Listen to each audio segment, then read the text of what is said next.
तो आखिरकार भजनलाल सरकार के पहले बजट पर प्रदेश का युवा वर्ग क्या सोचता है? बजट में जो घोषणाएं की गई उनको युवा कैसे देख पा रहे हैं? बजट पर हमारे संवाददाता हिमांशु मित्तल ने युवाओं से खास बातचीत की है। उन्होंने क्या कुछ कहा, सुनिए।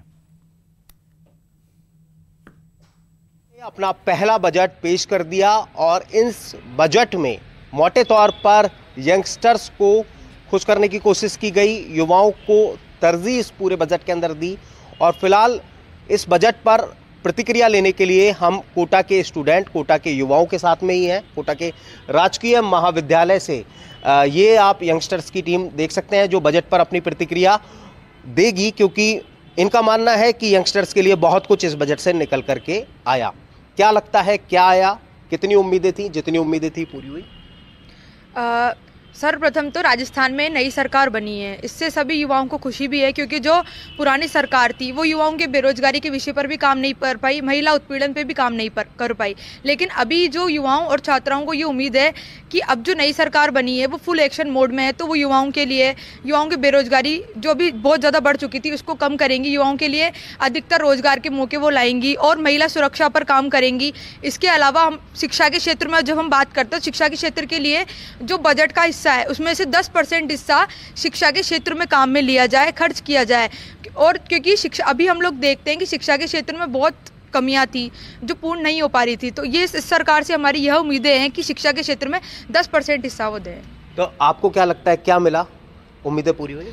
जैसा कि राजस्थान सरकार में जब कांग्रेस सरकार थी तो हमेशा बोला जाता था कि हाँ, जो सरकार है वो युवाओं पर कार्य करेगी, लेकिन राजस्थान सरकार में भाजपा आते ही ये तय हो गया कि हाँ, युवाओं पर कार्य किया जा रहा है। जिस तरह से 70,000 भर्तियां निकाली गई, आरपीएससी आरएसएसबी के लिए वार्षिक कैलेंडर जारी किया गया है, उसी तरह देखा जा रहा है कि युवाओं को अब आगे की ओर बढ़ाया जा रहा है। हमारा देश आगे बढ़ रहा है, हमारा देश विकसित हो रहा है।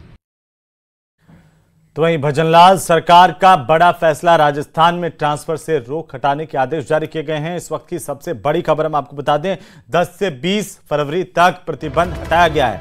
इस दौरान समस्त निगमों, मंडलों, बोर्डों, स्वायत्त शासी संस्थाओं पर भी यह आदेश लागू होगा। तो लगातार नई सरकार बनने के बाद ये उम्मीद जताई जा रही थी कि जल्द ही ट्रांसफर से रोक हटेगी, और इसी बीच ये बड़ी जानकारी है कि राजस्थान में ट्रांसफर से रोक हटाने के आदेश जारी किए गए हैं। अब जो रुके हुए तबादले थे वो हो पाएंगे। 10 से लेकर के 20 फरवरी के बीच में ट्रांसफर और पोस्टिंग पर प्रतिबंध नहीं होगा। ट्रांसफर हो पाएंगे सभी विभागों में।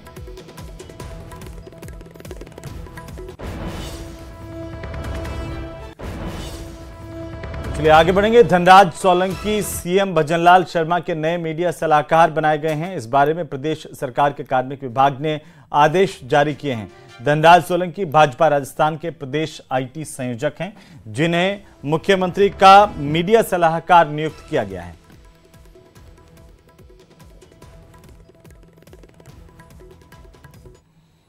तो वहीं अलवर से दिल्ली रोड पर चालान काटने को लेकर